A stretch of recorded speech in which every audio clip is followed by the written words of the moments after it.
феълан ҳудуди 260 000 нафар дар амалиёти ҷангӣ ширкат намекунанд. Финали конкурси мо аниқ шид. ҳеҷ кас бе билет намемонад.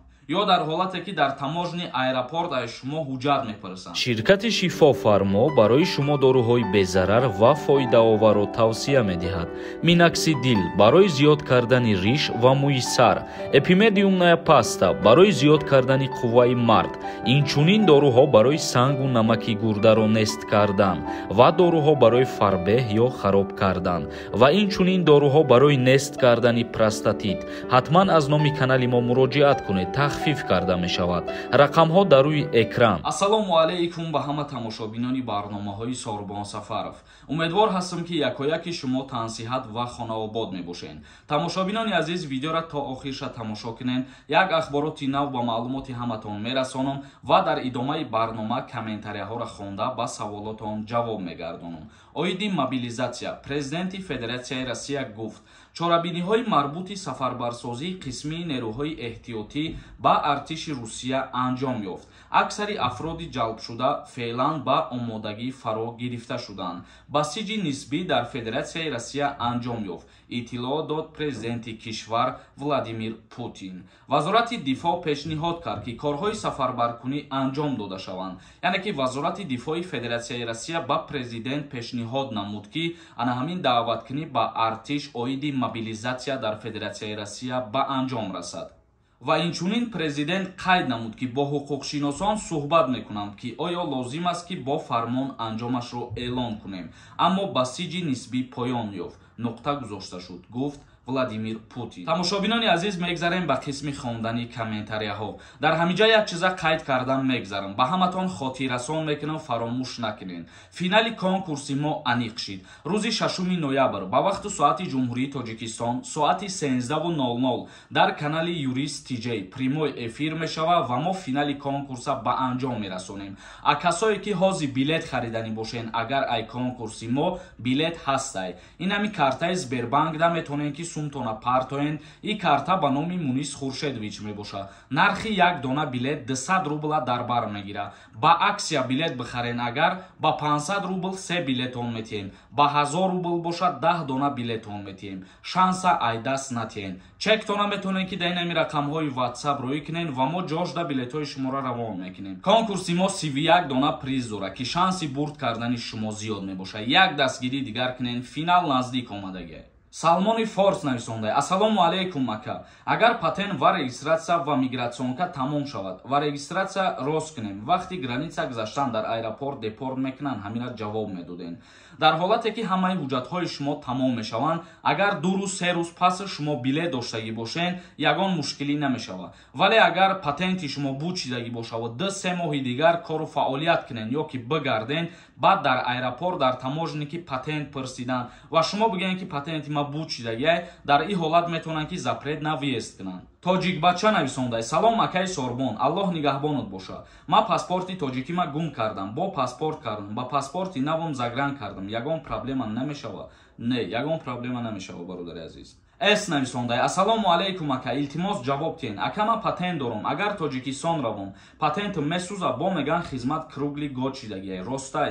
яъне ки патент дар ҳолате ки месӯза шумо пул пардохт намекунед ва оиди хизмат кругли год шиданаш и гап хатоҳай. дар вақтҳое ки даъваткунӣ ба хизмати ҳарбӣ шидагӣ нестай, олӣ танҳо барои ба қайдгирӣ ба комиссариятҳои ҳарбӣ даъват мекунанд ва шаҳрвандоро ба қайд мегиранд. тамом. абдурауф нависонда: ассалому алайкум ака, ҳамин саволи ма чанд бор шид менависам, ҷавоб намегирам. додаракон 2002 сол дар Россия таваллуд шидагиянд. ҳозир метавонем гражданиншон кунем. дар ҳолате ки 18 сола шидагӣ бошанд, аллакай бале, чунки ҳар як кӯдаке ки дар Федерасияи Россия таваллуд мешавад, баъд 18 солагишда ҳақ ва ҳуқуқ дорад ки паспорти российский бигирад. тамошобинони азиз, дар ҳамиҷа як чизи дигара қайд карда мегзарам ки ба муҳоҷиро тааллуқ дорад. касоеро ки ҳуҷҷатҳош тамом шидагӣ бошад ва агар бихоҳад ки границаи қазоқистона бигзара, пас дар инами рақамҳо занг бизанен, ҳатман айноми ма гап занен, бо нархи арзон шуморо бурда аз границаи қазоқистон мегзарона, аз Москва ва Московский област. ба шумо кӯмак мекунад. ҳакимов нависонда: салом акаи Сорбон, ҳозира нархи загранпаспорт чанд сум бошад? загранпаспорт дар муддати 15 рӯз тайёр мешавад, 1100 сомона дар бар мегирад. Муҳриддин Тоҳиров нависонда: Ассалому алайкум акаҷон, ман билет харидам, билета роӣ накардан, ждат дорум билета. Касое ки ай конкурс билет харидагиен ва роитон кардагӣ нестанд, хоҳиш мекунам сабр кунен, а як лав ба ҳаматона билет нависонда роӣ мекунанд. Чунки мардум бисёри бад менависонанд, успед намекунанд. Ҳеҷ кас бе билет намемонад. Луна Мюзик нависонда: Ассалому алайкум акаи Сорбон, модарам дар Россия гражданини Россия шидагиаст. Марам ҳама ҳуҷҷатома споридагиам. Мегӯянд ки ай Тоҷикистон метавонӣ гражданини Россия бошам. Ҳамин хел мешавад ё ки не? Ҳозир намешавад мутаассифона. Тақрибан 5-6 моҳ пеш Федератсияи Россия иҷозат додагӣ буд ки бо тариқи посольства ҳуҷҷатҳоро қабул кунанд барои гирифтани шаҳрвандӣ. Вале ҳозир атминид кардагианд. То дар Россия қарор надошта бошӣ, гирифта наметавонӣ паспортча. Рустам нависонда: Акай Сорбон, эпимедиумная паста ай куҷо биёбемаш? Мо дар шаҳри Қазоқистонем. Ҳамун рақамҳое ки ҳаст сайт дорухфурӯш ҳамҷода муроҷиат кунед, мумкин ба Қазоқистонам дастсафка кунанд. Сами нависонда: Салом, дар бораи штрафи мошин суҳбат мекардем. Дар Россия агар штрафа дар вақташ биспорида, документот халал намерасонад. Агар ки ҷаримаро пардохт кунӣ, ягон зарар намерасонад. Не.